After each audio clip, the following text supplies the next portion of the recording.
In today's episode, I'm back with another interesting recipe that I'm pretty sure you're going to love it once you try it out. We're preparing a sandwich, and previously I've also done a few other sandwich recipes, and the beauty about sandwiches is you can never go wrong. So first things first, let's start by defining what a sandwich is.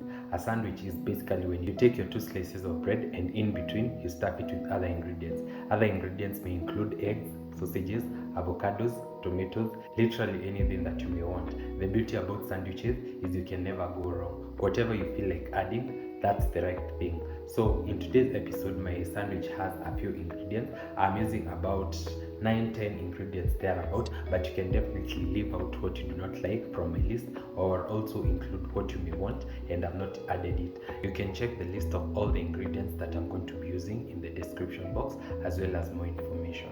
And I'm going to be serving this for brunch. My choice of drink is some hibiscus tea. If at all you want the recipe on the hibiscus tea or how to make some hibiscus tea, let me know and I'll prepare a recipe for you. I hope you'll enjoy this particular recipe, and I also hope you're going to try it out. Don't forget to like the video, subscribe if you haven't. We are on the road to 100,000 subscribers.